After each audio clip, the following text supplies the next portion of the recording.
वारकरी संप्रदायातील थोर महात्मे व महाराष्ट्रातील विचारवंतांची दुर्मिळ कीर्तने, प्रवचने, व्याख्याने ऐकण्यासाठी सुरेश महाराज सूळ या यूट्यूब चॅनेलला अवश्य सबस्क्राईब करून बेल आयकॉन दाबा. आपला शाप किंवा वर फलद्रूप होण्याच्या दृष्टीनं आपल्या ठिकाणी जे सामर्थ्य लागतं ना, ते सामर्थ्य कशानं गमावलं गेलं याचा विचार सांगत असताना स्मृती ग्रंथामध्ये असं वर्णन आहे.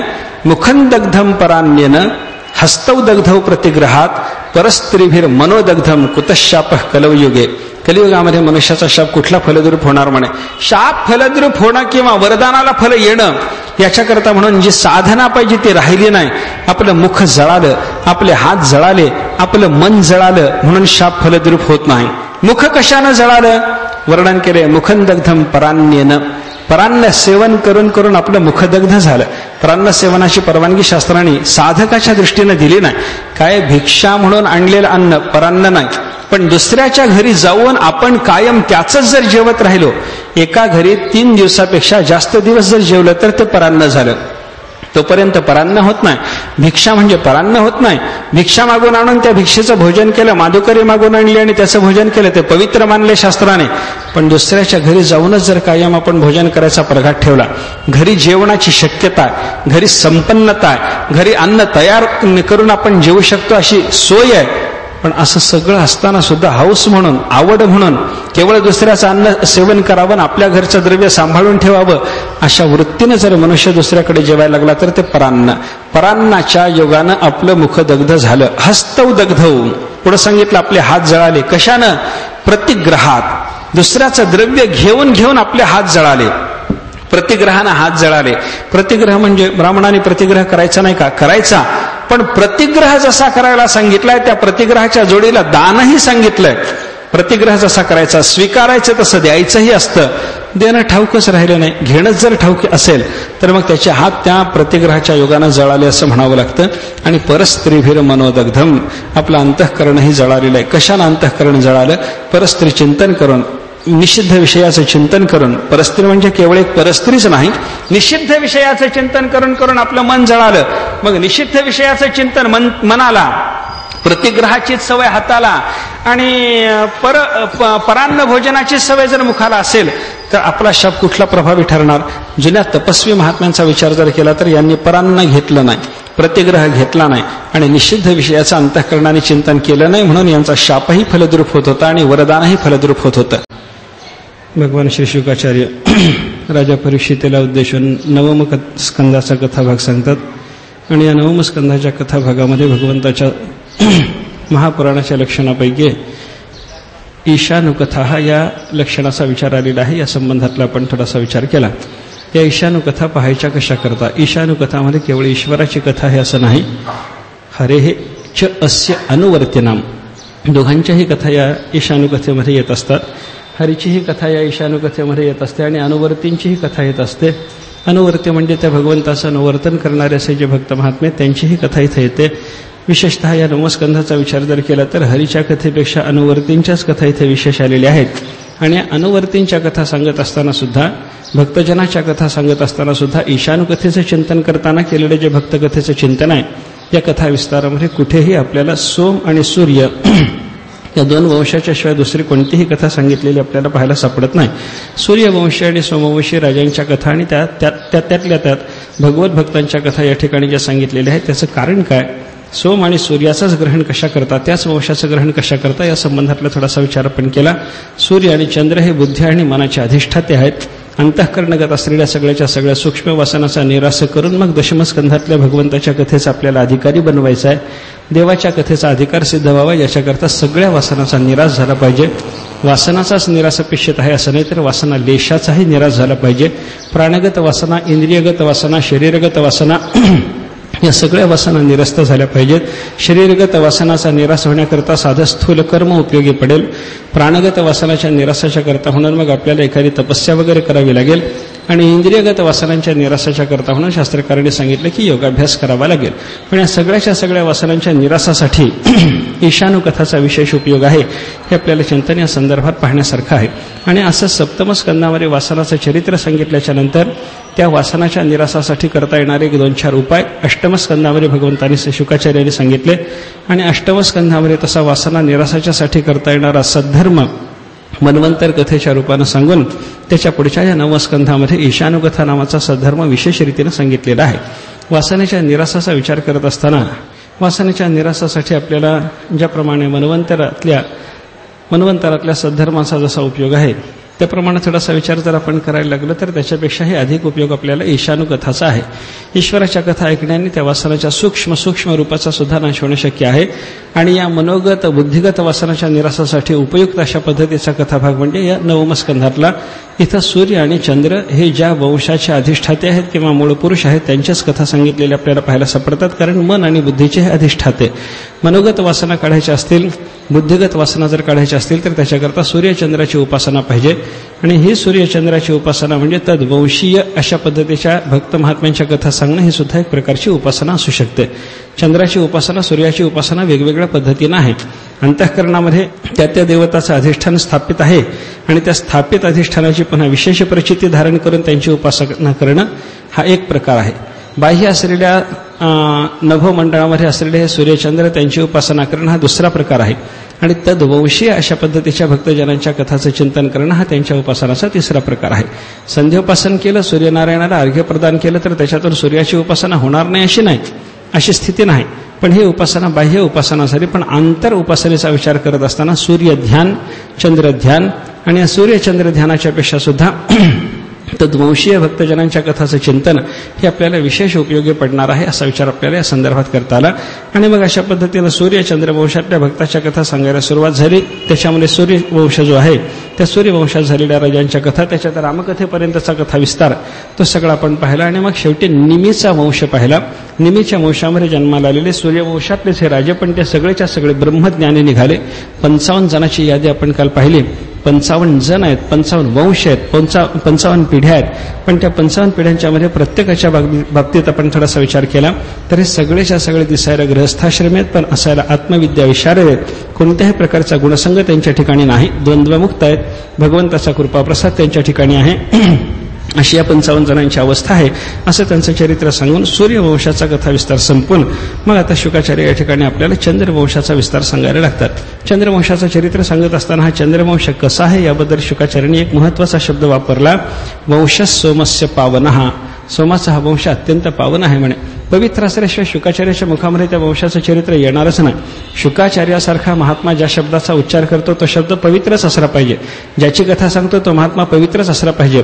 दिसायला बाह्य जगामध्ये त्यांच्या ठिकाणची अपवित्रता जरी आपल्याला दिसत असली, चंद्राच्या बाबतीमध्ये थोडंसं चिंतन केलं, गुरुपत्नी गमनाचा दोष ज्याला घडलेला आहे त्या चंद्राचं चरित्र पाहताना आपल्याला पवित्रता बाह्य जगाला दिसणार नाही. बाह्य दृष्टीने जर कोणी विचार केला तर चंद्रवंशाला पवित्र म्हणणार नाही. पण शुकाचार्य ज्या अर्थी त्या वंशाचं चरित्र सांगतात त्या अर्थी त्या वंशाच्या ठिकाणी पवित्रता आहे, पावनता आहे, हे मात्र निश्चित आपल्याला स्वीकारता येण्यासारखं आहे बरं का. शुकाचार्याने सांगावं एवढा तो वंश पवित्र आहे. बाह्य दृष्टीला काय दिसतं याच्यापेक्षा आंतर जगामध्ये काय असतं हे महत्वाचं आहे. बाह्य दृष्टी स्थूल आहे. त्या स्थूल दृष्टीला जे काही दिसतं ते तसंच्या तसं आहे असं म्हणायचं कारण नाही. आंतरदृष्टीनं त्या गोष्टीचा विचार झाला पाहिजे, तत्वाचा विचार झाला पाहिजे.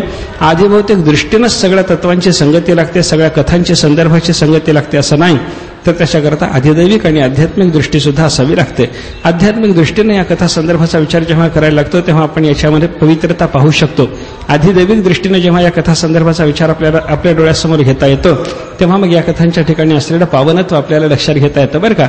चंद्राला गुरुपत्नी गमनाचा दोष घडला, अधिभौतिक दृष्टीला ते तुच्छ दिसलं, पण चंद्राला गुरुपत्नी गमनाचा दोष घडला. अधिदैविक दृष्टीने त्याच्यात जे रहस्य दडलेलं आहे, आध्यात्मिक दृष्टीने त्याच्यात जे रहस्य दडलेलं आहे हे पाहण्याची शुकाचार्यासारख्या महात्म्याच्या ठिकाणी शक्ती असल्यामुळं तसं सामर्थ्य त्यांच्या ठिकाणी असल्यामुळं त्यांनी वर्णन करताना सांगितलं वंश सोमस्य पावन हा, त्या सोमाचा वंश अत्यंत पावन आहे म्हणे.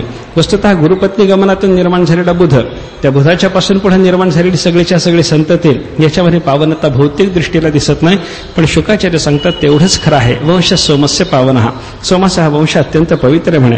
या सोमाच्या वंशामध्ये कोण कोण निर्माण झाला, हा सोमाचा वंश निर्माण कसा झाला याच्याबद्दलची कथा सांगत असताना सांगितलं की ब्रह्मदेवापासून अत्रि उत्पन्न झाले. अत्रीच्या पासून या सोमाची उत्पत्ती झाली, म्हणजे चंद्राची उत्पत्ती झाली. चंद्राच्या पासून हा पुढे जो वंश निर्माण झाला त्याच्यामध्ये बृहस्पतीची भार्या जी तारा, त्या तारेशी चंद्राचा संबंध झाला. चंद्राच्या संबंधामधून बृहस्पतीची भार्या तारा तिचं अपहरण चंद्राने केलं, तिच्याशी त्याचा संसार झाला. त्या चंद्राच्या आणि तारेच्या संसारातून एक संतान उत्पन्न झालं.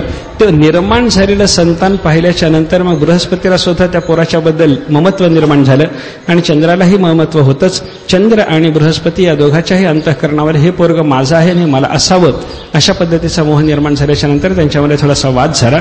त्या वादामध्ये बरंचसं भांडण सुद्धा त्यांच्यामध्ये झालेलं आपल्याला इथं सांगितलेलं पाहायला पडतं. पण शेवटी हा मुलगा तारेच्या म्हणण्यानुसार चंद्राचा आहे असं सिद्ध झालं आणि तो चंद्राच्याकडे प्राप्त झाला. चंद्रापासून बुध, त्या बुधाचा सुद्युम्न स्त्री रूपात असताना म्हणजे इलाच्या रूपामध्ये असताना जो संबंध झाला त्याच्यातून निर्माण झालेला पुरुरवा, त्या पुरुरव्याचं थोडंसं चरित्र आहे. पुरुरवा हा अत्यंत सुंदर होता अशा पद्धतीचं वर्णन आहे. बुधच सुंदर होता, त्याला उत्पन्न करणारा बुध सुंदर असल्यामुळे तरी चंद्राला त्याच्याविषयी मोह निर्माण झाला होता. काय बघा, या वंशाच्या मध्ये जर आपण थोडासा विचार करायला लागलो तर सगळेच्या सगळे सुंदर म्हणून सांगितलेलं पाहायला सापडतात. ब्रह्मदेवाच्या पासून निर्माण झालेले अत्रि सुंदरच. पुराणांतरामध्ये अत्रीचं वर्णन करत असताना शरीरदृष्ट्याही अत्रि सुंदर आहेत असं वर्णन आपल्याला पाहायला सापडतं. वस्तुतः ते अत्रि आहेत, त्रिगुणाचा संबंध त्यांच्या ठिकाणी नाही आणि त्रिगुणाचा संबंध नसल्यामुळे त्यांच्या ठिकाणी निरतिशय शौकली आहे, म्हणजे अतिशय गोरेपण आहे असा त्यांच्या वर्णनाचा भाग आपल्याला पाहायला सापडतो बरं का. तमोगुणाच्या संबंधाने त्या मनुष्याच्या ठिकाणी काळेपण असेल, रजोगुणाच्या संबंधाने त्या माणसाच्या ठिकाणी गव्हाळपण असेल आणि सत्वगुणाचा संबंध जर त्या मनुष्याच्या ठिकाणी निर्माण झाला तर त्याच्या ठिकाणी पूर्ण शुभ्रता, अगदी गोरेपण निर्माण झालेलं आपल्याला पाहायला सापडतं. त्याच्यात शुद्ध सत्वाचा संबंध जर मनुष्याच्या ठिकाणी असला तो अधिक गोरा असतो असं वर्णन आहे. आणि त्याच्यात त्रिगुणाचाही संबंध ज्याच्या ठिकाणी नाही त्याच्या ठिकाणी परमात्म्याच्या सारखी चिद्रूपता ती अभिव्यक्त झालेली असल्यामुळे त्याचं शुभ्रपण विशेष आपल्याला पाहायला सापडतं बरं का. हे ब्रह्मदेवाच्या पासून निर्माण झालेले या चंद्रवंशाचे जे मूळ पुरुष आहेत त्यांचा विचार जर आपण केला तर ते अत्रि आहेत, त्रिगुणाचा संबंध नाही. त्याच्यामुळे त्यांच्या ठिकाणी असलेले जे शौकले आहे, भास्वर शौकले असा पुराणामध्ये त्यांच्याकरता शब्दप्रयोग आहे. तेजस्वी अशा पद्धतीची शुक्लता, अत्यंत शुभ्रवर्ण, अत्यंत सौंदर्य अत्रीच्या ठिकाणी होतं. अत्रीच्या नंतर चंद्रम्याच्या ठिकाणी असलेलं सौंदर्य, हे पार्थिव चंद्रम्याच्या ठिकाणी असलेलं सौंदर्य सुद्धा आपण जर जाणू शकतो तर त्या पार्थिव चंद्रम्याचा अधिष्ठाता असलेला जो चंद्र तो किती सुंदर असेल. तो अत्रीच्या पासून निर्माण झालेला चंद्र तो अतिशय सुंदर. त्या चंद्राच्या पासून निर्माण झालेला बुध तोही अतिशय सुंदर. त्या बुधाच्या पासून निर्माण झालेला हा पुरुरवा हाही अतिशय सुंदर. या पुरुरव्याच्या संबंधात काय झालं म्हणे, स्वर्गामध्ये त्या पुरुरव्याचं वर्णन जेव्हा झालं तेव्हा त्या उर्वशीने हे पुरुरव्याचं सौंदर्य ऐकलं, तिला त्याच्याविषयी मोह निर्माण झाला. स्वर्गात राहणारी अप्सरा, सुंदर त्याचा कळस म्हणून ज्याचं वर्णन आहे अशी ही अप्सरा उर्वशी, आणि तिच्या अंतःकरणामध्ये या पुरुरव्याचं वर्णन ऐकल्याच्या नंतर हा आपल्याला पती म्हणून असावा अशी इच्छा निर्माण झाली. मृत्यूलोकात ती एकदा फिरत फिरत आलेली असताना तिचा आणि उरुरव्याचा संबंध आला. हे पुरुरव्याचा संबंध आला. पुरुरव्याला तिनं पाहिलं, तिच्या अंतःकरणात त्याच्याविषयी मोहन, याच्या अंतःकरणात तिच्याविषयी मोह निर्माण झाल्याच्या नंतर यानं पुरुरव्याने जाऊन तिच्याजवळ विचारलं, तिचं स्वागत वगैरे केलं आणि तिला विचारलं की म्हणे माझ्याशी तुझा संसार जर झाला तर ते तुला मान्य होणार आहे का. उर्वशीने सांगितलं म्हणे मलाही तेच अपेक्षित आहे, माझी एकच इच्छा आहे, 2 माझ्या अटी आहेत म्हणे. माझ्याजवळ 2 बोकड आहेत, या 2 बोकडाला सांभाळलं पाहिजे. पहिली अट, कशा करता ते बोकड आणले, ते बोकड कोण होते काही माहिती नाही, पण तिनं आणले मात्र एवढं खरं आहे, हे 2 बोकड सांभाळले पाहिजेत. आता 2 बोकड सांभाळणं पुरुरव्याला अवघड आहे का, पण तिनं सांगितलं हे 2 बोकड सांभाळले पाहिजेत. या 2 बोकडाचं रक्षण, माझं अतिशय प्रेम आहे यांच्यावर, हे मला प्राणाधिक प्रिय आहेत, माझ्या मुलापेक्षा सुद्धा यांच्यावर माझी प्रीती अधिक आहे, सुत निर्विशेष प्रेमानं मी सांभाळलेले हे 2 बोकड आहेत, यांचं प्रतिपालन झालं पाहिजे. बोकड सांभाळले पाहिजेत एक अट, आणि दुसऱ्या व्यक्तीनं सांगितले उर्वशीनं की म्हणे माझ्या मृत्यूलोकातल्या वास्तव्यामध्ये मी तुमच्याबरोबर संसार करत असताना मला दुसरा आहार चालायचा नाही, मला तूपच पाहिजे म्हणे, बरं का, तूपच मी पिणार आहे. का असं सांगावं? त्याचं कारण असं सांगितलं जातं की ही स्वर्गीय अप्सरा आहे आणि स्वर्गामध्ये अमृताचं भोजन असतं आणि मृत्यूलोकामध्ये अमृताचा प्रतिनिधी म्हणून तूप आहे, बरं का, अमृताचा प्रतिनिधी तूप, बाकी काही नाही. तुपाचंच भक्षण मी करणार आहे, तूपच खाणार आहे, दुसरा पदार्थ खाणार नाही. याचं कारण असं स्वर्गीय अमृताचा मृत्यूलोकातला प्रतिनिधी म्हणजे तूप आहे, बरं का, ते तुपाचंच मी सेवन करणार आहे. आयुर्वै घृतम, आयुर्वेदाने सुद्धा या तुपाचं वर्णन करत असताना असं सांगितलंय की तूप म्हणजे आयुष्य आहे, आयुष्य म्हणजे अमृत आहे. आयुष्य आणि अमृत दोन्हीचा संबंध आहे. आयुष्याचा आणि अमृताचा संबंध असेल. अमृतानं काय होतं? अमृताच्या सेवनाचा परिणाम दीर्घायुष्य सिद्ध होतं. आणि तुपाचं वर्णन करत असताना वेद जर आयुर्वेद घृतम म्हणत असेल, तूप म्हणजे अमृत आहे हे सिद्ध झालं. आणि तूप हे मृत्यूलोकातला अमृत असल्यामुळे किंवा मृत्यूलोकातला स्वर्गीय अमृताचा प्रतिनिधी असल्यामुळं त्याच्या सेवनाच्या शिवाय दुसरा पदार्थ मला सेवनाला चालणार नाही. पूर्वशीनं सांगितलं. पूर्वरव्यानं सांगितलं दोन्ही व्यवस्था होतील म्हणे. मी राजास असल्यामुळे तुपाचीही व्यवस्था होईल, दुसरी तुझ्या या 2 बोकडाच्या प्रतिपालनाची जी व्यवस्था तुम्हाला सांगायला लागलीस होऊन जाईल म्हणे. 2 बोकड सांभाळायचे ठरले, तिला तूप द्यायचं ठरलं, दोघांचा संबंध झाला, एकमेकाच्या संबंधामध्ये आनंदी झाले. बराच काळ असाच गेला आणि मग एका दिवशी इंद्रानं विचारलं म्हणे बरेच दिवस झाले उर्वशी दिसत नाही. स्वर्गीय बाकीच्या सगळ्या लोकांनी सांगितलं इंद्राच्या दरबारातल्या की म्हणे ती मृत्यू लोकांमध्ये पुरुरव्याच्या बरोबर संसार करण्यात रंगलेली आहे. असं सांगितल्यानंतर इंद्र म्हणायला लागला तिच्याशिवाय स्वर्ग सगळा उदास आहे, तिला घेऊन या. मग 2 गंधर्व या उर्वशीला पुरुरव्याच्यापासून सोडवून आणायकरता म्हणून निघाले. हे 2 गंधर्व आले, यांनी काही केलं नाही. पुरुरव्याच्या जवळ त्या उर्वशीनं सांभाळकरता म्हणून दिलेले हे जे 2 बोकड होते ते 2 बोकड फक्त पळवायला सुरुवात केली. पुरुरव्याला तिनं उर्वशीनं सांगितलेलं होतं तुझा आणि माझा संबंध असताना विशेष सेवना वाचून नग्न अवस्थेमध्ये विवस्त्र अवस्थेमध्ये मी तुला पाहणार नाही. हा एक तिनं ठरवून घेतलेला करार होता, बरं का. त्याचा परिणाम असा झाला पुढेही उर्वशी त्याच्या संबंधात असताना हे जे 2 गंधर्व उर्वशीला स्वर्गामध्ये नेण्याच्या उद्देशाने त्याच्याकडे आले, त्यांनी 2 बोकड पळवले. 2 बोकड पळवत असताना ते ओरडायला लागले. त्यांचं ओरडणं ऐकल्याच्या नंतर उर्वशी जागी झाली आणि ते बोलायला लागले. काय म्हणे? हा माझा नवरा, याच्याशी लग्न केलं आणि माझा घात झाला. असा कुठं नवरा असतो का? यानं माझा घात केला, याच्या संबंधानं माझा घात झाला असं नाही, हा नुसता नपुसक आहे म्हणे. कारण दिवसा हा बड्या गप्पा ठोकत असतो आणि हे काय म्हणे माझे 2 बोकड सांभाळणं त्याला शक्य झालं नाही, काय करावं? असं तिचं बोलणं ऐकल्याच्या नंतर पुरुरवा जागा झाला. विवस्त्र अवस्थेतच तलवार घेऊन त्या बोकडांच्या रक्षणाच्या करता म्हणून धावत सुटला. या गंधर्वांनी दुसरं तिसरं काही न करता ते बोकड सोडून दिले. पुरुरवा आलेला आहे, तो विवस्त्र आहे, एवढंच लक्षात घेतलं आणि तिला उर्वशीला त्याचं तशा अवस्थेत दर्शन घडवून तिथून त्याला त्या उर्वशीला मुक्त करण्याच्या दृष्टीनं आपल्या शरीराचा फक्त प्रकाश त्याने अभिव्यक्त केला. गंधर्वांनी अभिव्यक्त केलेल्या प्रकाशाच्या योगानं रात्रीच्या अंधारातही त्याचं विवस्त्रपण जेव्हा उर्वशीला दिसलं, उर्वशीनं सांगितलं म्हणे माझा नियम होता तुला विवस्त्र अवस्थेत पाहिल्याच्या नंतर मी इथून जाणार आहे. ते निघाल्याच्या नंतर याला वाईट वाटलं, बराचसा शोक केला, विलाप केला, तिच्या पाठीमागे लागला. ते निघाले. गेल्याच्या नंतर बऱ्याच दिवसानंतर विलापाच्या अवस्थेमध्ये या उर्वशीचा लाभ आपल्याला झाला पाहिजे असा त्याचा विचार असताना मृत्यूलोकामध्ये काही सख्यांच्या सोबत ही उर्वशी पुन्हा एकदा आलेली होती. तिची अशी गाठभेट झाल्याच्या नंतर यानं पुन्हा तिचा आनंदविनय करायला सुरुवात केली. तिनं सांगितलं की असं ठीक आहे, तू माझा पती म्हणून काही काळ होतास, मी स्वर्गीय अप्सरा असल्यामुळे मला हा पतित्वाचा संबंध काही निश्चित माझा पतित्वाचा संबंध आहे असं मान्य होत नाही आणि त्याच्यामुळे तुझ्या संबंधातून मी जरी गेलेले असले तरी मला दुःख नाही, पण माझा संबंध विच्छेद झाल्यामुळे तुला जे दुःख निर्माण झालेलं आहे हा तुझा दुःखाचा भाग निवृत्त व्हावा याच्याकरता म्हणून एक उपाय करता येईल म्हणे. वर्षातून 1 वेळेला मी तुला भेटायला येत जाईन. काही काळ असा गेला आणि एका वर्षी ती भेटायला आली, भेटली, काही काळ त्याच्याजवळ राहिली आणि मग जेव्हा सकाळी उठल्याच्या नंतर ती परत निघाली स्वर्गात जाण्याकरता, हा पुन्हा विलाप करायला लागला. तिच्याबरोबर असलेल्या गंधर्वाला, तिच्याबरोबर 2 गंधर्व होते परत आणि उर्वशीनं पुरुरव्याला सांगितलं की म्हणे यांनी जर मला तुला समर्पण करायचं ठरवलं तर मी तुझ्याकडे राहणं शक्य आहे. आता तो गंधर्वाच्या पाठीमागे लागला. गंधर्वांना सांगायला लागला की म्हणे बाबा ही उर्वशी मला प्राप्त झाली पाहिजे अशी व्यवस्था करा. त्या गंधर्वांनी याच्याकडून काही साधना करून घेतली आणि त्या साधनेचं फल म्हणून याला उर्वशी समर्पण करत असताना त्यांनी एक थाळीच त्याला देऊन टाकली. ही थाळी म्हणजेच उर्वशी असा याचा भ्रम झाला. यानं ती थाळीच आपल्या उराला लावली असा हिंडायला लागला, उर्वशी समजायला लागला आणि उर्वशीच्या ठिकाणी त्याची मनोवृत्ती गुंतलेली असल्यामुळे त्या थाळीला उर्वशी समजता अरण्यात एका ठिकाणी त्यानं ती थाळी ठेवलेली होती, ती एका ठिकाणी टाकून दिली. त्याच्यानंतर याला वेदज्ञान झालं. वेदज्ञान झाल्याच्या नंतर वेदाचं चिंतन करता करता याला असं वाटलं की बाबा जिथं आपण ती थाळी उर्वशी म्हणून आपल्याजवळ जी होती ती टाकलेली आहे त्या थाळीचं स्थान पाहून यावं, तिथून ती थाळी आणावी आणि उर्वशीचा लाभ आपल्याला वेदमंत्राच्या आधारानं काही करून घेता येतो का त्या संबंधी प्रयत्न करावा. गेला त्याच ठिकाणी जिथं ती थाळी टाकली होती तिथं गेला. तिथं गेल्याच्या नंतर पाहिलं थाळी तर नव्हते, पण त्या ठिकाणी एक शमी वृक्ष निर्माण झालेला आणि त्याच्या गर्भामध्ये एक अश्वत्थ वृक्ष निर्माण झालेला. शमीगर्भ अश्वत्थ यज्ञ प्रकरणामध्ये याचं फार मोठं महत्व आहे बरं का. एका झाडात दुसरं झाड येणं हे बऱ्याच वेळेला महत्वाचंही मानलं जातं आणि बऱ्याच वेळेला अपशकुनाचंही मानलं जातं बरं का.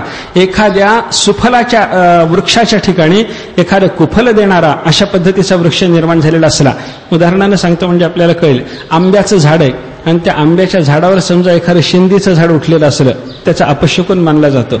सुफल देणाऱ्या वृक्षाच्या ठिकाणी कुफलाच्या झाडाची जर उत्पत्ती झाली तर ते अपशकुनाची मानली जाते आणि सुफल देणाऱ्या वृक्षाच्या ठिकाणी सुफल देणाऱ्या वृक्षाची जर पुन्हा त्याच्या ठिकाणी उत्पत्ती झालेली दिसत असले तर त्याचं विशेष महत्व मानलं जातं बरं का. पिंपळाच्या बाबतीमध्ये पिंपळ अश्वत्थ हा अत्यंत महत्वाचा मानला जातो, तो पवित्र मानला जातो. अश्वत्थ सर्व वृक्षाणां म्हणून भगवंतांनी अश्वत्थाला आपली विभूती मानलेली आहे, असा अश्वत्थाचा महिमा आहे. आणि शमीचा विचार जर करायला लागलो तर शमी वृक्षाचंही महत्व आहे. शमी शमयते पापम, शमी पापाचा नाश करणारी, शमी आपल्या ठिकाणी शमसंपन्नता निर्माण करणारी, अंतःकरणाचा निग्रह आपल्या ठिकाणी निर्माण करणारी, दुष्कृत्याचा नाश करणारी, दुःस्वप्नाचा नाश करणारी अशी शमी असल्यामुळे शमीचंही महत्व आहे. शमी आणि अश्वत्थ दोन्ही वृक्ष महत्वाचे असल्यामुळं यज्ञ प्रकरणामध्ये जेव्हा अग्नी प्रज्वलित करण्याकरता मंथा अरणी इत्यादी साधनाचा वापर केला जातो ना, त्या अरणी असतात काय, एक अधरारणी असते, एक उत्तरारणी असते आणि त्याच्यामध्ये एक मंथा असतो. म्हणजे खालचं एक लाकूड असतं, वरचं एक लाकूड असतं. त्या लाकडाला अशी लहान लहान छिद्र केलेली असतात आणि एक मंथा असतो म्हणजे अशी गोल लाकडाची फळी ही त्या दोन लाकडाच्या फळ्याच्या मध्यात ठेवली जाते. त्याला दोर बांधून मग वेदमंत्राच्या उच्चारणामध्ये त्या मंथन केलं जातं आणि मंथनाच्या योगाने त्या अरणीच्या ठिकाणी अग्नी प्रज्वलित होतो. हे जे उत्तरारणी अधरारणी निर्माण करायचे असतात की नाही, या दोन पात्रांच्या साठी अग्नी प्रज्वलित करण्याकरता निर्माण करायची ही जी दोन पात्र आहेत उत्तरारणी अधरारणी, या अरणी पात्रासाठी शमीगर्भ अश्वत्थ लागतो. शमीच्या वृक्षामध्ये निर्माण झालेला अश्वत्थ वृक्ष असेल तर ते लाकूड आणायचं, त्या झाडाच्या फांद्या आणायच्या, त्या लाकडाच्या पासून त्या उत्तरारणी अधरारणीची निर्मिती करायची. कोणते लाकूड अंडण घासत बसलं तर त्याच्यातून निघालेल्या अग्नीला शास्त्रांना अग्नित्व दिलेलं नाही. यज्ञाच्या दृष्टीने तो पवित्र महत्वाचा अग्नी मानला जात नाही. शमीगर्भ अश्वत्थाचीच ती उत्तरारणी अधरारणी असावी लागते. पुरुरवा जेव्हा पाहायला गेला, याला वेदज्ञान झालेलं, उर्वशीला शोधायला गेलेला, थाळी रूपातल्या उर्वशीला शोधायला गेलेला आणि त्या ठिकाणी शमीच्या ठिकाणी निर्माण झालेला तो अश्वत्थ वृक्ष पाहिल्याच्या नंतर याला लक्षात आलं आपल्याला वेदज्ञान झालं. वेदज्ञानाच्या आधारानं आपल्याला अग्नीची जी साधना करायची आहे त्या अग्नीच्या साधनेच्या रूपामध्ये या थाळीच्या स्थानामध्ये आपल्याला एक हा वृक्ष उपलब्ध व्हायला लागलेला आहे. त्यानं त्या फांद्या आणल्या, त्याची उत्तरारणी अधरारणी केली आणि त्याचं मंथन करून अग्नी प्रज्वलित करून उर्वशी लोकाच्या प्राप्तीकरता वेदमंत्राच्या आधाराने यानं काही साधना केली आणि त्याच्या योगाने त्याला उर्वशी लोकाची प्राप्ती झाली शेवटी, असं कथन या चरित्रामध्ये आपल्याला पाहायला सापडतं बरं का. म्हणजे पुरुरव्याचं चरित्र, पुरुरव्याच्या अंतःकरणामध्ये उर्वशीचं प्रेम आणि उर्वशीच्या प्रेमाच्या पोटी त्या पुरुरव्यानं उर्वशी लोकाच्या प्राप्तीकरता म्हणून केलेली वैदिक साधना, इथपर्यंतचा कथाभाग या ठिकाणी सांगितलेला आपल्याला पाहायला मिळतो बरं का.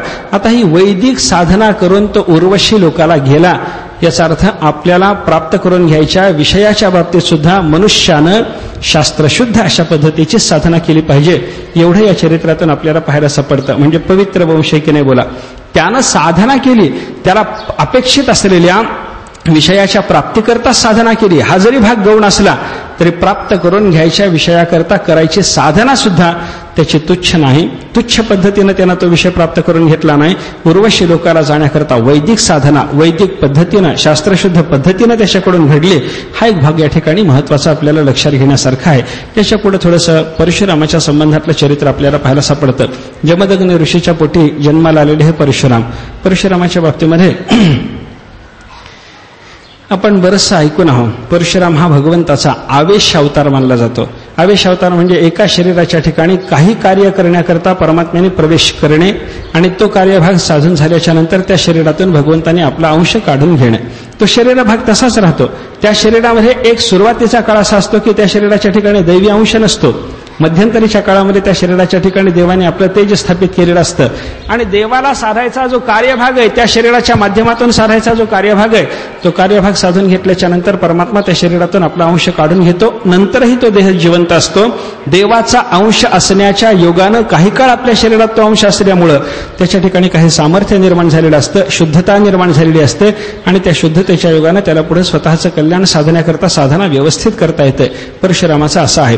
परशुरामाच्या बाबतीत जर आपण चिंतन केलं तर परशुराम आवेश अवतार, परमात्म्याचा त्यांच्या ठिकाणी काही काळ आवेश झालेला, अशी त्या परशुरामाची अवस्था.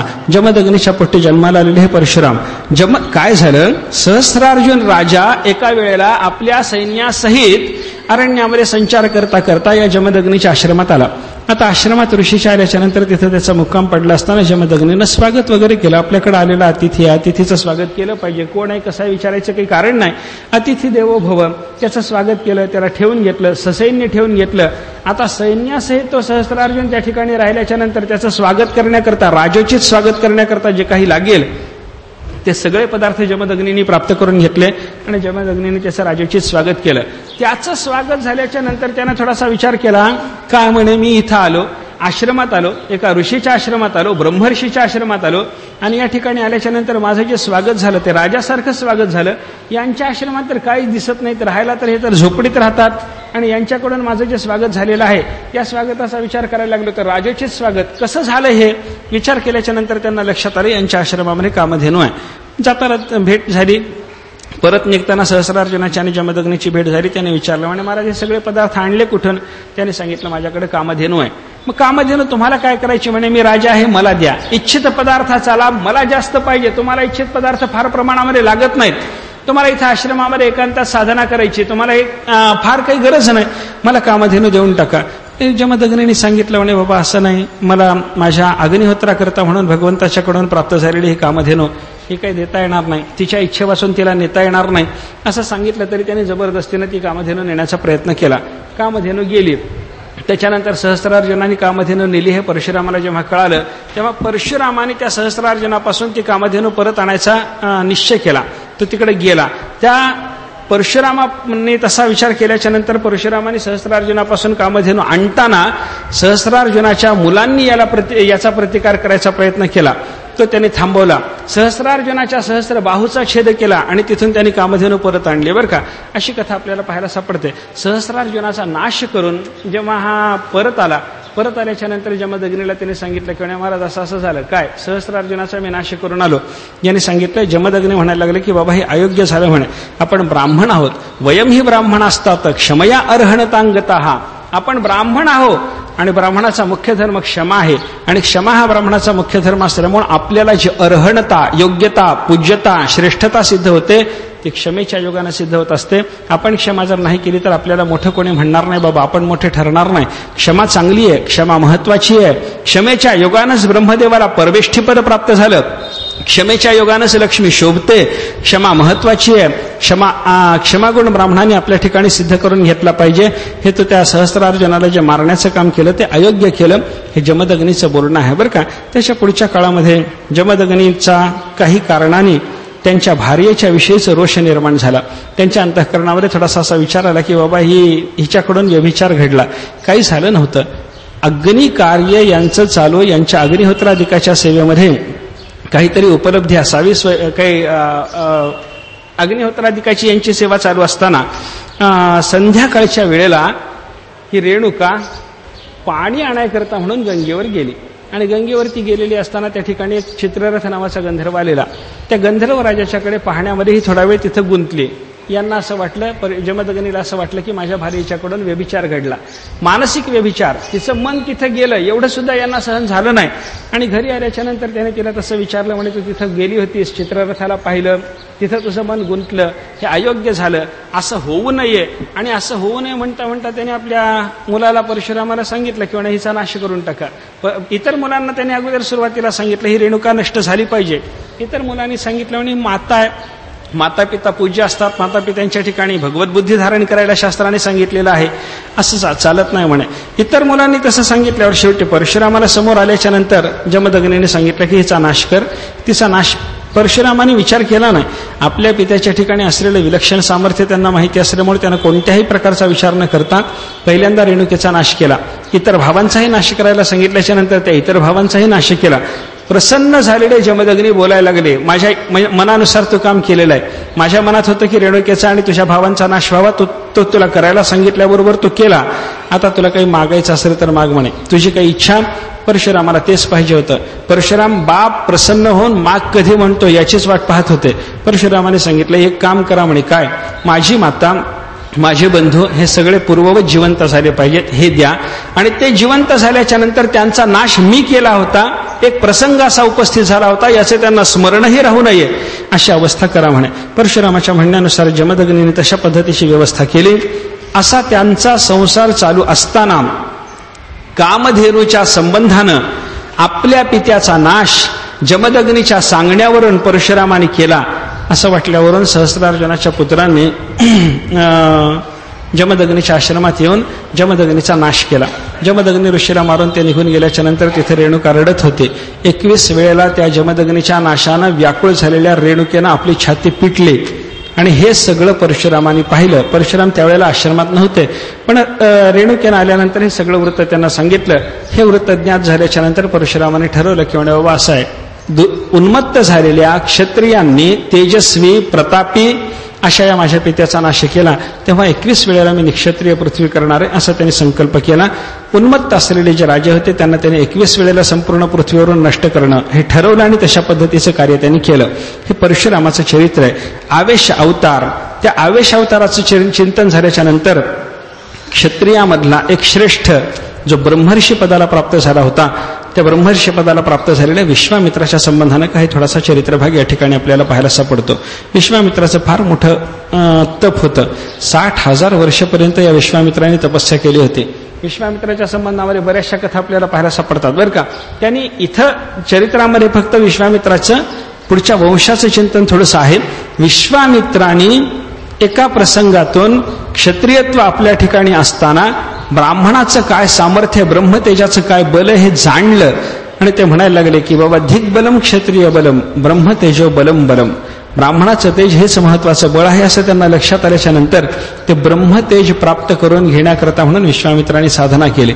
त्या साधनेचा परिणाम त्यांच्या ठिकाणी क्षत्रियत्व असून, जन्मना क्षत्रियत्व असून, पुढे त्यांच्या दिव्य साधनेच्या योगाने त्यांच्या ठिकाणचं क्षत्रियत्व निवृत्त होऊन त्यांना ब्रह्मतेज सिद्ध झालं, ब्राह्मण्य सिद्ध झालं, अशी त्यांच्या संदर्भातली कथा आहे. असं विश्वामित्राचं चरित्र आहे. विश्वामित्राच्या नंतर मग क्षत्रियाच्या मध्ये असलेले अनेक राजे, त्या अनेक राजांच्या संबंधानं त्यांच्या वंशाच्या थोड्याशा चरित्रात कथा सांगून शुकाचार्य शेवटी मग ययातीचं चरित्र सांगतात. ययाती हा एक चंद्रवंशातला श्रेष्ठ राजा. यतिर ययाती संयाती ही आयतिर वियती कृती ही नहुषाची 6 मुलं. यती, ययाती, संयाती, आयती, वियती आणि कृती 6 मुलाचा बाप नहुष राजा. या नहुषाच्या ठिकाणी निर्माण झालेली हे 6 संतती.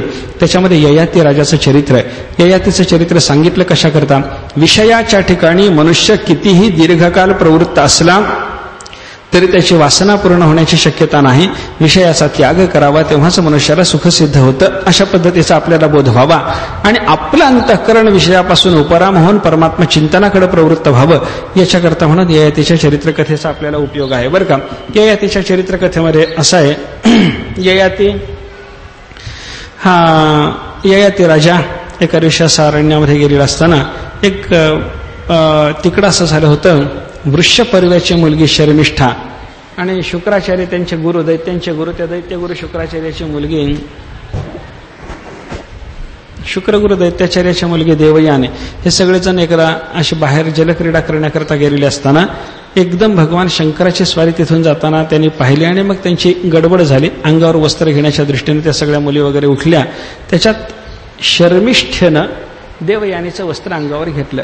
शर्मिष्ठेनं देवयानीचं वस्त्र अंगावर घेतल्याच्या नंतर शर्मिष्ठेच्या अंगावर ते देवयानीचं वस्त्र असताना देवयानी आली. देवयानीनं ते पाहिलं. देवयानीच्या लक्षात आलं की माझं वस्त्र हिनं घेतलेलं आहे. सगळ्या मुली मग आपल्या वस्त्राच्या आपली आपली वस्त्र अंगावर घेत असताना देवयानीचं वस्त्र शर्मिष्ठेच्या अंगावर जेव्हा देवयानीनं पाहिलं तेव्हा देवयानी म्हणायला लागले, म्हणे काय हे योग्य झालं नाही. मी तुझ्या गुरुची मुलगी असताना माझं वस्त्र तू अंगावर घेतलंस, हे योग्य नाही, हे तुला शोभणारं नाही. आम्ही तुमचे गुरु, आमची श्रेष्ठता आणि श्रेष्ठाच्या संबंधानं असलेल्या वस्तूचा उपभोग घेण्याचा निकृष्टाला कनिष्ठाला अधिकार आहे असं आपल्याला म्हणता येत नाही. हे वस्त्र तू कसं घेतलं? थोडासा त्यांच्यामध्ये वाद झाला. त्या वादाचा परिणाम असा झाला, शेवटी शर्मिष्ठा रागावले आणि ते म्हणायला लागले, म्हणे काय तू फारच बडबडायला लागलीस, म्हणे हे वस्त्र आमचं श्रेष्ठाचं वगैरे वगैरे जे तुझं बोलणं आहे, या बोलण्याला काही फार अर्थ नाही. म्हणे तिने सांगितलं, म्हणे हे पा आम्ही राजे, आमच्याकडे तुम्ही राहता, आमचे गुरु जरी असला तरी आमचं अन्न खाता, आम्ही दिलेल्या वस्त्राधिकाचाच तुम्ही भोग घेता, तेव्हा हे वस्त्र जे आहे हे तुझं जरी असलं तरी माझ्या बापानं घेऊन दिलेलंच आहे ना. थोडासा वाद झाला आणि त्या वादामध्ये त्यानं तिच्या अंगावरची सगळी वस्त्र काढून घेतली. देवयानीला विहिरीत ढकललं आणि विहिरीत ढकलून ही शर्मिष्ठा आपल्या सख्यांच्या सहित घरी निघून आले. पुढे काय झालं, ययाती राजा शिकारीच्या निमित्तानं अरण्यात इतस्ततः भटकत असताना त्याला ते देवयानी तिथून उच्च स्वराने कोणीतरी मदतीला धावून या, मी इथं विहिरीत पडलेली आहे असं बोलत असलेला देवयानीचा शब्द ऐकू आला. विहिरीच्या जवळ गेला. विहिरीमध्ये हात देऊन त्यानं देवयानीला वस्त्र वगैरे दिलं आपल्या अंगावरचं. तिला हात दिला, बाहेर काढलं. बाहेर काढल्याच्या नंतर ते म्हणायला लागले की म्हणे तुम्ही माझा जो हात धरलाय कायमचं पाणी ग्रहण करा, माझा हात कायमचा धरा, माझ्याशी तुमचं लग्न होईल. यांनी सांगितलं, म्हणे तू कोण, कोणाचे, काही मला पत्ता नाही आणि अशा अवस्थेमध्ये तुझ्याशी माझा विवाह होणं योग्य नाही. तुला मदत करायला म्हणून मी आलो. तुला इथे विहिरीत पडलेल्या अवस्थेमध्ये तुझा करुण स्वर माझ्या कानावर आला पडला आणि त्याच्या योगानं तुला मदत करायकरता मी आलो आणि तो म्हणतेस माझ्याशी विवाहबद्ध व्हा. हे असं नाही, तुझा परिचय थोडासा सांग. तिने सांगितलं, मी शुक्राचार्याची मुलगी आहे, माझं नाव देवयानी आहे. यांनी सांगितलं, म्हणे तुझ्याशी माझं लग्न होणं शक्य नाही, कारण तो शुक्राचार्याची म्हणजे ब्राह्मण कन्या, मी ययाती म्हणजे क्षत्रिय राजा, असा विवाह होणं समान वर्णता आपल्या ठिकाणी नसल्यामुळं आपला विवाह होणं शक्य नाही. पण तिनं सांगितलं, मला ब्राह्मण नवरा मिळणार नाही असा कचानी मला शाप दिलाय आणि त्याच्यामुळे तुमच्याशीच माझा विवाह झाला तर काही हरकत नाही. विवाह करायचा ठरला. दोघे जण शुक्राचार्याच्याकडे आले. देवयानीनं शुक्राचार्याला सांगितलं की म्हणे असं असं झालं, त्याच्यामुळं मी आता या ययाती राजाशी विवाहबद्ध झाले, मी ययातीकडे चालले आणि मी ययातीकडे जात असताना माझी इच्छा अशी आहे की बाबा तुम्ही सुद्धा माझ्याबरोबर चलावं. ययाती राजा हे देवयानीनं असं सांगितल्याच्या नंतर शुक्राचार्य त्यांच्याबरोबर निघाले. शुक्राचार्य निघाले. आपल्या मुलीचा अपमान इथे झालेला असल्यामुळे आपल्याला इथे राहण्यामध्ये आता स्वारस्य नाही असं वाटून शुक्राचार्य निघालेले असताना वृषपरिव्यानं येऊन शरणागती स्वीकारली आणि सांगितलं, म्हणे महाराज तुम्ही गेला तर आमचं कसं, दैत्यांचे गुरु तुम्ही आहात, आम्हाला मंत्र देणारे तुम्ही, आम्ही देवांशी युद्ध करत असताना आमच्या ठिकाणी नसलेलं मंत्र सामर्थ्य आमच्या ठिकाणी जाग करण्याची तुमची ताकद आहे आणि आता तुम्ही जर गेला तर आम्हाला मंत्राधिकाचा लाभ कसा व्हायचा, तुम्ही जाऊ नका. त्यांनी सांगितलं, जाणं न जाणं माझ्या इच्छेवर नाही. देवयानीनं सांगितलं राहायचं, मी राहणार आहे. देवयानीनं सांगितलं इथून जायचं तर मी जाणार आहे. जायचं की न जायचं या संबंधातला निर्णय होण्याच्यासाठी तुम्ही देवयानीला संतुष्ट करा. तिची प्रसन्नता जर तुम्हाला मिळवता आली तर मला या ठिकाणी राहणं जमेल, तिची प्रसन्नता जर तुम्हाला लाभली नाही तर मला या ठिकाणी राहणं जमायचं नाही. शेवटी देवयानीकडे वृषपर्व आला. वृषपर्व्याने देवयानीला विनंती केली. देवयानीनं सांगितलं, असं असं झालंय, तुझ्या मुलीनं मला विहिरीत ढकललं, माझ्या अंगावरचं वस्त्र वस्तुतः श्रेष्ठाच्या वस्तूचा उपभोग घ्यायचा अधिकार नसताना तिनं घेतला, त्याबद्दल मी तिला बोलले, पण त्याच्यातून तिला अपमान जाणवला आणि त्या अपमानाच्या जाणीवेच्या पोटी तिनं मला विहिरीत ढकललं, असा प्रकार झाला आणि त्यामुळे मी काही आता इथं राहणार नाही. वृषपर्व्यानं सांगितलं, तू राहू नको, शुक्राचार्यांना इथे ठेवायला काय हरकत आहे, शुक्राचार्य आमचेच गुरु आहेत, आम्हीच त्यांचा आतापर्यंत सांभाळ केलेला आहे, आमच्याकडेच ते राहतील. ते म्हणायला लागले, असा अपमान माझा झालेला असल्यामुळं मला पुन्हा या ठिकाणी यायची इच्छा होणार नाही आणि याच्यासाठी शुक्राचार्यांना इथे मी ठेवणार नाही. शुक्राचार्याला न्यायचं जेव्हा ठरवलंच तेव्हा वृषपर्व्याने सांगितलं, तुझ्या संतुष्टतेकरता काय केलं पाहिजे बोल. वृषपर्व असं बोलला तेव्हा देवयानीनं सांगितलं की म्हणे शर्मिष्ठेनं माझी अनास्था केली, तेव्हा ही शर्मिष्ठा हिच्या या सहस्त्र मैत्रिणी सहित, ज्या मैत्रिणी मला शर्मिष्ठा विहिरीत ढकलत असताना सोबत होत्या, त्या तिच्या 1000 मैत्रिणी सहित विवाहबद्ध न होता कायमची माझ्या सेवेत जर राहील तर मग हे शक्य आहे, मी शुक्राचार्याला इथे ठेवायला तयार होईल. दैत्य कुळाच्या रक्षणाचा प्रसंग उपस्थित झालेला असल्यामुळं ती आपत्ती टाळण्याच्या दृष्टीनं देवयानीनं मान्यता दिली. मी राहीन शर्मिष्ठाने मान्यता दिली. शर्मिष्ठा म्हणायला लागली की म्हणे काही हरकत नाही, देवयानीचा राग माझ्यावर आहे आणि माझ्यावरचा तिचा राग व्यक्त करण्याच्या दृष्टीनं तिनं सांगितलेलं असल्यामुळं मला तिकडे गेलं पाहिजे म्हणे. तिनं सांगितलं मी जाईन, माझ्या मैत्रिणी घेऊन मी तिची दासी म्हणून राहीन म्हणे. ती दासी म्हणून राहायला तयार झाली. शुक्राचार्याला वृषपर्व्याच्याकडे देवयानीनं ठेवलं. शुक्राचार्याचा निरोप घेतला आणि ही देवयानी आपल्या या शर्मिष्ठेसह, दासी म्हणून प्राप्त झालेल्या शर्मिष्ठेसह, तिच्या 1000 मैत्रिणीसह ययाती राजाच्या बरोबर संसार करण्यामध्ये घडले. पुढं जात असताना निरोप घेताना शुक्राचार्याने ययाती राजाला सांगितलं होतं की बाबा ही शर्मिष्ठा येते पण ही देवयानीची दासी म्हणून येते, तिच्या ठिकाणी तुमच्या अंतःकरण वृत्ती जाता कामा नये आणि तिच्या ठिकाणी संतती निर्माण होता कामा नये. तुमचा संसार जो होईल तो माझ्या देवयानीशी होईल. पण पुढं कालौघामध्ये ययातीच्या ठिकाणी असलेल्या क्षत्रियत्वाच्या योगानं आणि त्या शर्मिष्ठेच्या ठिकाणी असलेलं क्षात्र सौंदर्य त्याच्या योगानं दोघांचा संबंध घडला. त्यांच्या संसारात त्यांना संतती झाली आणि शर्मिष्ठेला संतती झाल्याचं जेव्हा देवयानीला लक्षात आलं, देवयानी आपल्या बापाच्याकडे आली, रडायला लागली. तिने सांगितलं की असं असं झालंय. शुक्राचार्यांना ती बोलायला लागली की असं असं माझ्या पतीच्या संसारामध्ये, माझा पतीचा संसार चालू असताना शर्मिष्ठेला सुद्धा माझ्या पतीच्यापासून संतती झालेली आहे, काय करायचं, मी आता तिथं राहणार नाही. शुक्राचार्याचा आणि देवयानीचं असं बोलणं चालू असताना देवयानी इकडे शुक्राचार्याकडे गेली हे कळाल्याच्या नंतर तिच्या मागोमाग ययाती राजा सुद्धा तिथं आलेला होता. ययातीनं क्षमा मागितली. ययाती तिथं क्षमा मागायकरता उपस्थित असताना शुक्राचार्याने माझ्या मुलीच्या करता मी ययातीला घातलेला शब्द ययातीनं पाळला नाही, म्हणून ययातीला शाप देऊन टाकला की तुला म्हातारपणी येईल म्हणे. म्हातारा झाला, लगेच म्हातारा झाला. असं आपल्या बाबतीत होत नाही बरं का. कोणी आपल्याला शाप दिला म्हातारा हो, आपण म्हाताराही होत नाही. आणि कोणी शाप दिला तरुण हो, वर दिला शाप नाही. कोणी आपल्यावर कृपा करून सांगितलं तरुण हो, आपल्याला तरुणही होता येत नाही. का होता येत नाही त्याचं कारण सांगितलं शास्त्राने. आपला शाप किंवा वर फलद्रूप होण्याच्या दृष्टीनं आपल्या ठिकाणी जे सामर्थ्य लागतं ना, ते सामर्थ्य कशानं गमावलं गेलं याचा विचार सांगत असताना स्मृतिग्रंथामध्ये असं वर्णन आहे. मुखंदग्धम परान्येन हस्तौ दग्धौ प्रतिग्रहात परस्त्रीभिर मनोदग्धम कुतशाप कलवयुगे. कलियुगामध्ये मनुष्याचा शाप कुठला फलद्रूप होणार म्हणे. शाप फलद्रूप होणं किंवा वरदानाला फल येणं याच्याकरता म्हणून जी साधना पाहिजे ती राहिली नाही. आपलं मुख जळालं, आपले हात जळाले, आपलं मन जळालं म्हणून शाप फलद्रूप होत नाही. मुख कशानं जळालं वर्णन केले. मुखंदग्धम परान्येन, परान्न सेवन करून करून आपलं मुखदग्ध झालं. परान्न सेवनाची परवानगी शास्त्राने साधकाच्या दृष्टीने दिली नाही. काय भिक्षा म्हणून आणलेलं अन्न परान्न नाही, पण दुसऱ्याच्या घरी जाऊन आपण कायम त्याच जर जेवत राहिलो, एका घरी 3 दिवसापेक्षा जास्त दिवस जर जेवलं तर ते परान्न झालं. तोपर्यंत परान्न होत नाही. भिक्षा म्हणजे परान्न होत नाही. भिक्षा मागून आणून त्या भिक्षेचं भोजन केलं, माधुकरी मागून आणली आणि त्याचं भोजन केलं, ते पवित्र मानले शास्त्राने.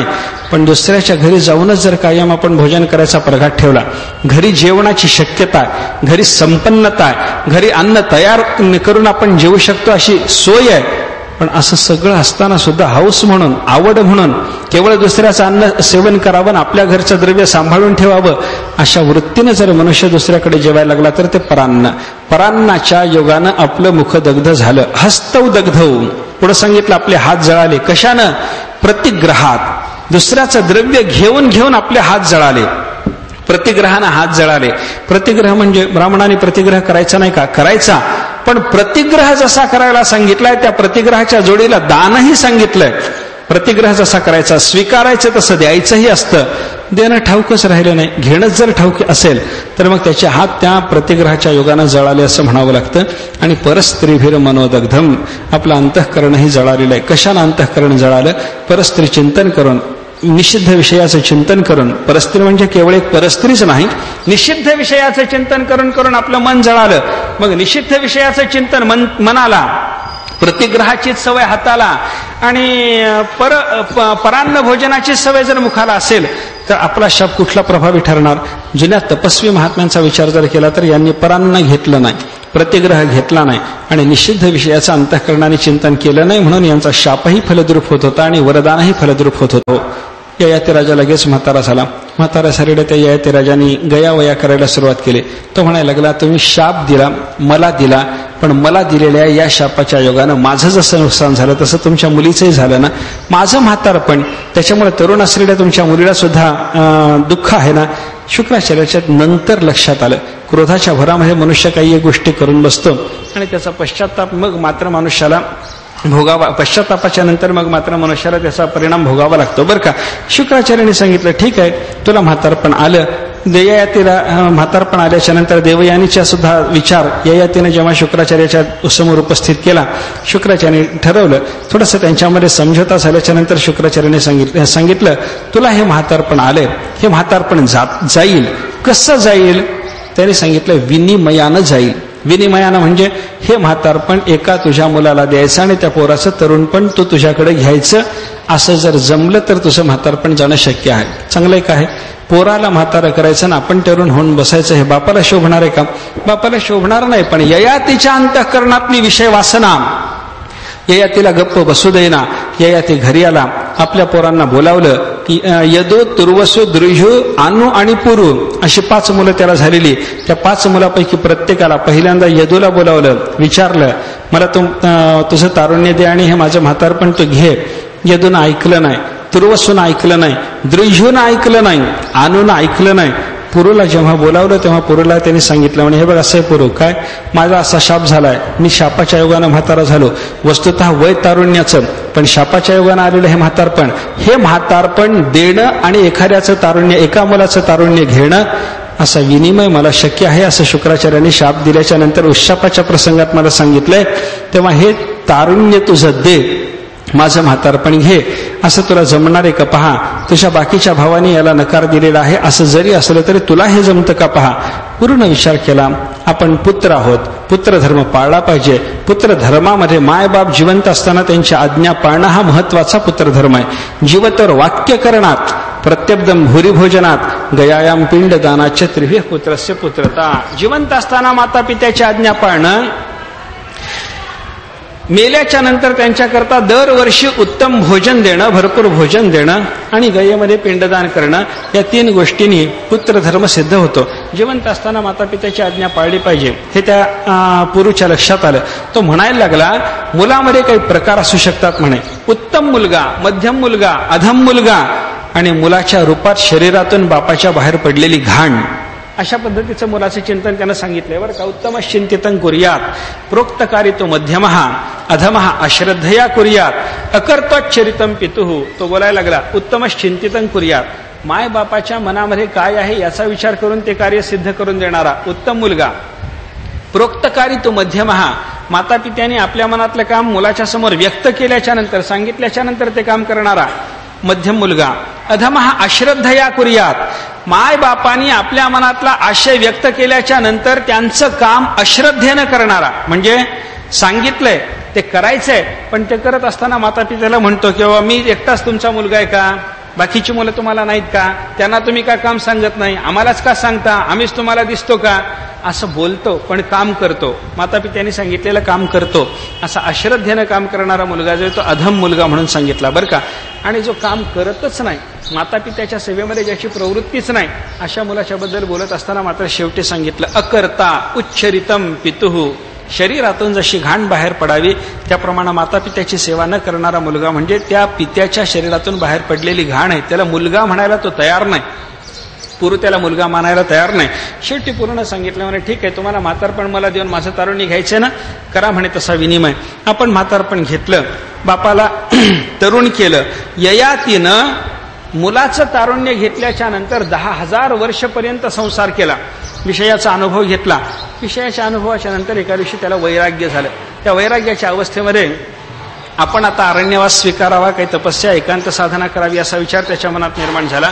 आणि तो विचार मनात आल्याच्या नंतर ययातीनं आपल्या धर्मपत्नीला एका दिवशी समजावून सांगायला सुरुवात केली. देवयानीला तो बोलायला लागला, देवयानी काय, एक तुला कथा सांगतो म्हणे. कथा सांगायला सुरुवात केली. काय कथा? तो म्हणायला लागला, एका अरण्यामध्ये एक बोकड राहत होता. एका दिवशी तो अरण्यामध्ये असा फिरत होता. एका विहिरीमध्ये पडलेली एक शेळी, त्या शेळीचा त्याला आवाज ऐकू आला. त्या शेळीला काढायकरता म्हणून तो बोकड त्या ठिकाणी गेला. त्यानं हात देऊन त्या शेळीला बाहेर काढलं. त्या शेळीनं या बोकडाचाच कायम संबंध स्वीकारायचा ठरवला. त्या शेळीचं या बोकडाशी लग्न झालं.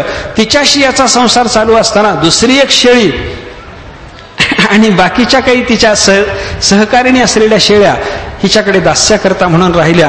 पुढं कालांतरानं या बोकडाचा वृषणच्छेद झाला. पुन्हा याला वृषण चिकटवलं गेलं आणि त्याच्यानंतर त्यांचा संसार झाला. अशी संसाराची सगळी कथा सांगत असताना मध्येच देवयानीनं सांगितलं, काय सांगता महाराज, कथा का, आपलं चरित्र? काय बोलता बोला, ही कथा नाही, आपलं चरित्रच तुम्ही सांगायला लागला. तुम्ही बोकड म्हणता, बोकड नाही तुम्ही आहात ते स्वतः. तुम्ही शेळी एक विहिरीत पडली होती म्हणता, ती शेळी नसून मीच विहिरीत पडलेली, त्या माझंच चरित्र तुम्ही सांगायला लागलेले आहात असं सांगून तिनं सांगितलं. म्हणे ठीक आहे, काय म्हणणं आहे तुमचं? यांनी सांगितलं, म्हणे मला वैराग्य झालेलं आहे. या वैराग्याचा परिणाम म्हणून मला अरण्यात एकांत साधना करायकरता जायचं आहे. त्याच्यासाठी तुझी अनुमती असावी, तुझी परवानगी असावी. याच्यासाठी म्हणून तुला हा सगळा कथा संदर्भ सांगून माझ्या अंतःकरणातलं वैराग्य तुझ्यासमोर व्यक्त करणं आणि तुलाही या कथा संदर्भातून वैराग्य निर्माण करणं हा माझ्या अंतःकरणातला हेतू होता. असं सांगितल्याच्या नंतर तिनं त्याला वैराग्य धारण करायला परवानगी दिली. त्या देवयानीच्याही अंतःकरणामध्ये पुढे वैराग्य निर्माण झालं. सर्वत्र संगम उत्सृज्य स्वप्नोपम्येन भार्गवी कृष्णे मनस्समावेश्य व्यधुनोत लिंगम आत्मनः. वर्णन असं आहे देवयानीच्या संदर्भामध्ये शुकाचार्यांनी सांगितलं, सर्वत्र संगम उत्सृज्य, सर्व संघाचा देवयानीनं त्याग केला.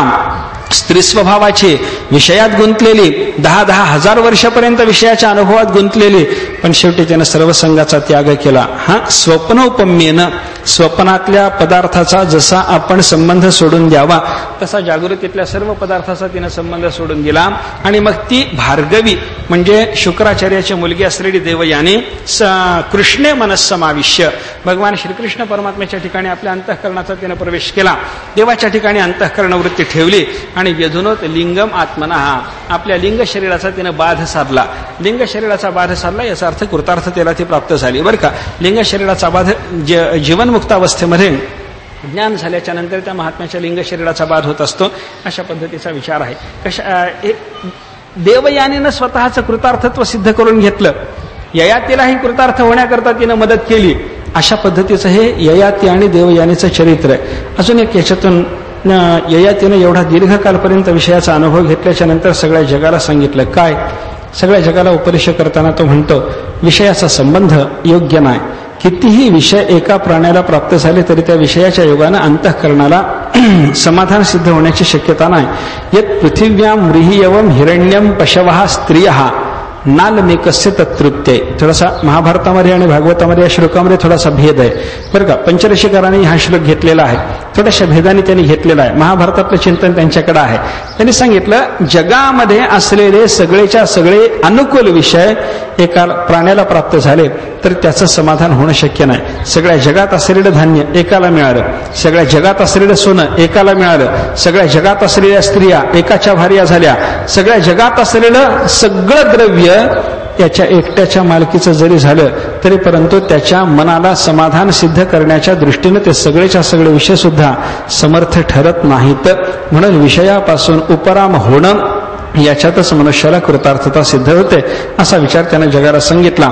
आपल्या ठिकाणी मुलाचं घेतलेलं तारुण्य आणि आपल्या ठिकाणचं म्हातारपण ते त्यानं ते पुरूला दिलेलं होतं, त्याचा पुन्हा विनिमय केला. पुरूचं तारुण्य पुरूला परत केलं, त्याच्यापासून आपलं म्हातारपण परत घेतलं. कसं जमत होतं बघा हे सगळं. योग सामर्थ्याच्या शिवाय हे जमणे शक्य नाही.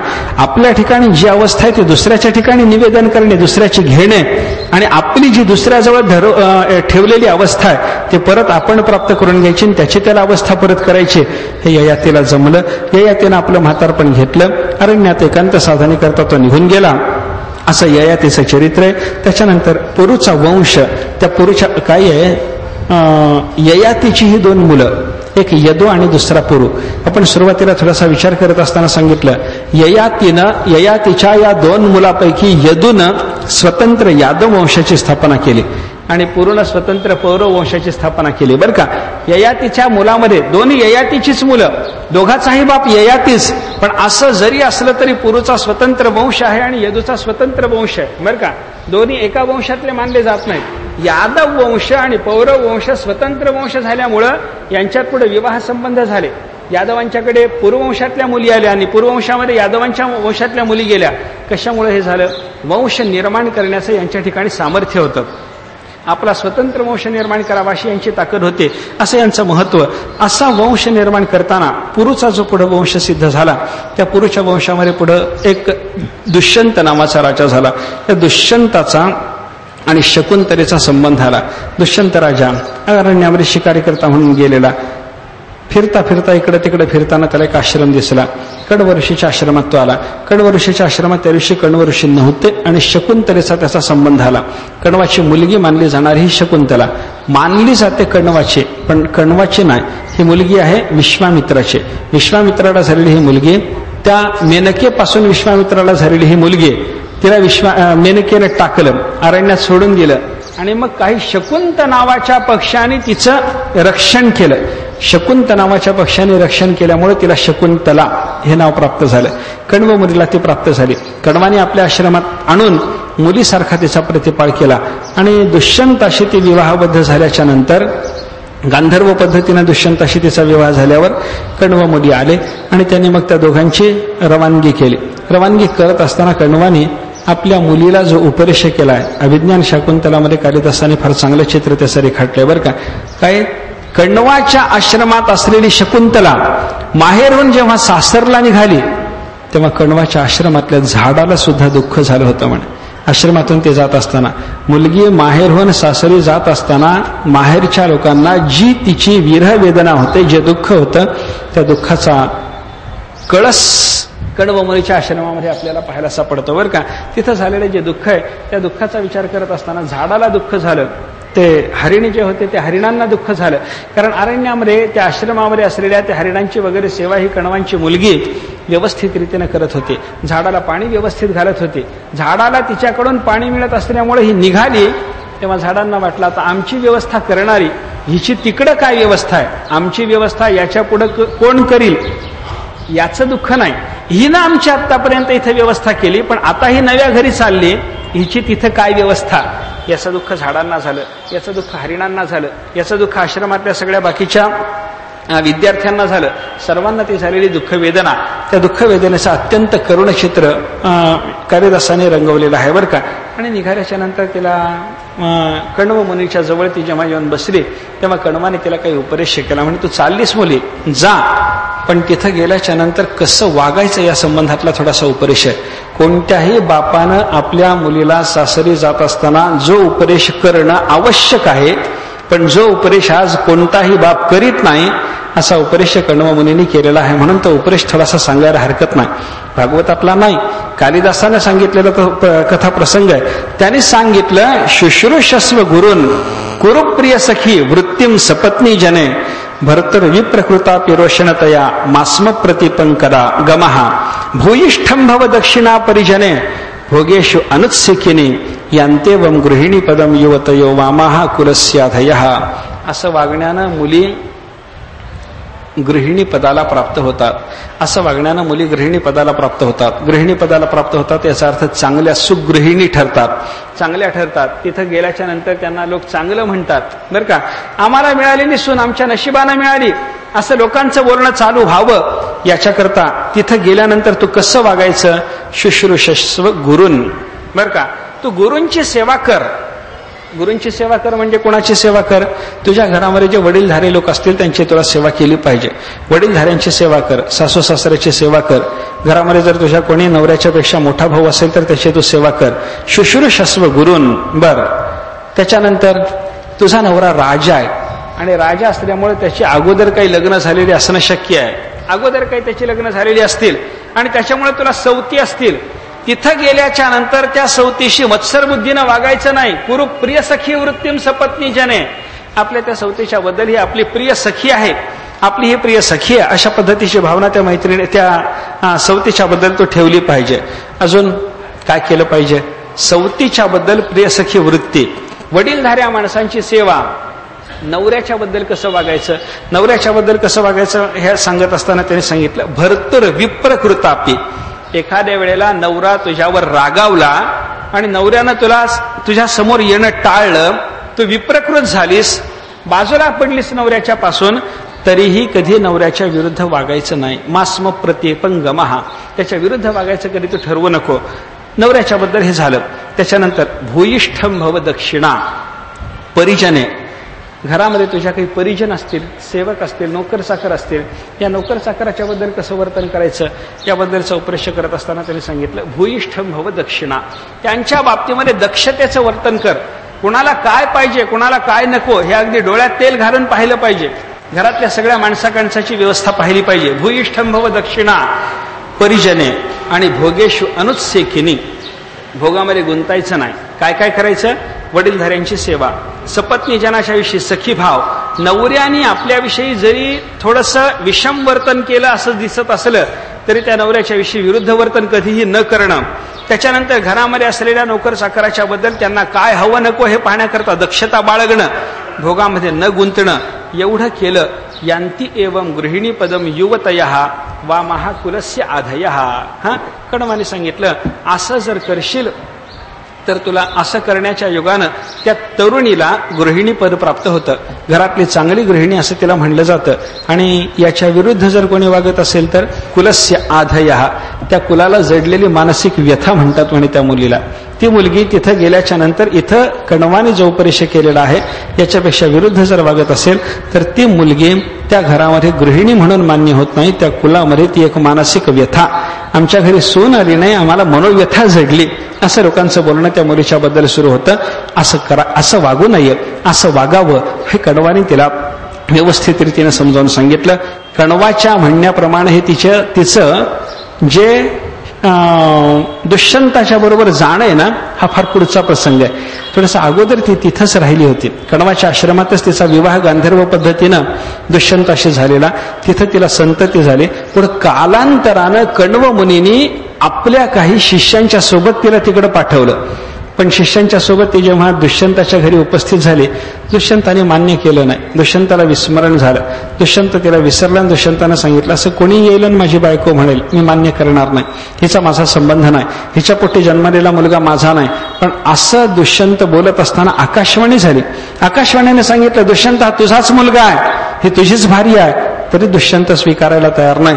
कालांतरानं त्यांच्या ठिकाणी हे मनोमालिन्य वगैरे निर्माण होण्याचं कारण असलेला जो शाप, फार लांबल्याचं कथा सांगत नाही, तर तो शाप निवृत्त झाल्याच्या नंतर दुष्यंताला हे स्मरण आलं. शकुंतलेचा दुष्यंतानं स्वीकार केला आणि त्यांच्या ठिकाणी निर्माण झालेला जो मुलगा होता, दुष्यंत शकुंतलेच्या ठिकाणी निर्माण झालेला मुलगा, तोच भरत. बरं का, भरताचं फार मोठं बल वगैरे होतं असं वर्णन केलं जातं.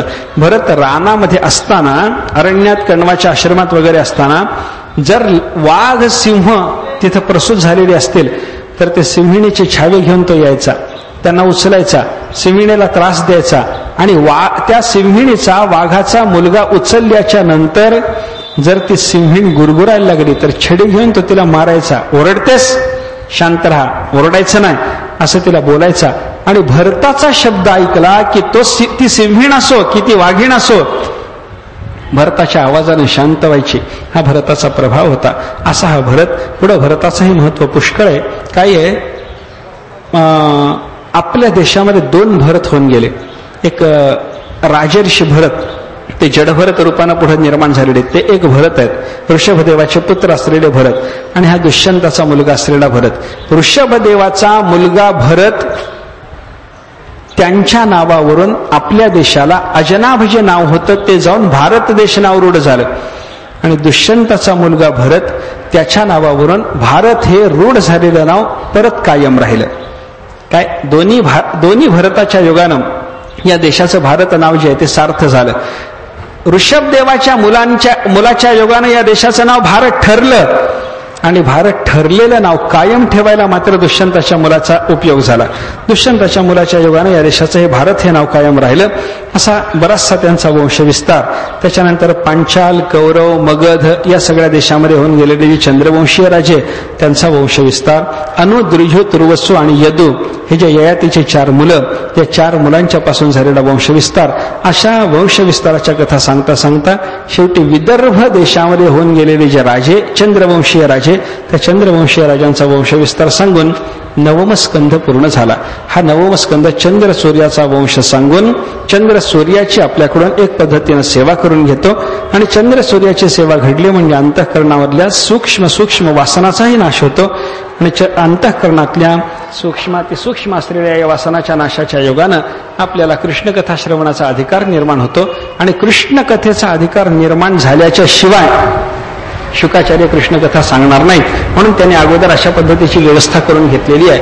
आपल्याकडून सद्धर्माचं निरूपण झाल्याच्या नंतर त्या सद्धर्माचं अनुष्ठानाच्या नंतर आपल्याकडून ईशानुकथाचं श्रवण हे करून आपल्या अंतःकरणातल्या सूक्ष्मातिसूक्ष्म वासनाचा निराश करून मग शुकाचार्याने आपल्याला कृष्णकथेच्या श्रवणाच्यासाठी अधिकार सिद्ध करून दशमस्कंधामध्ये कृष्णकथा सांगितलेली आहे.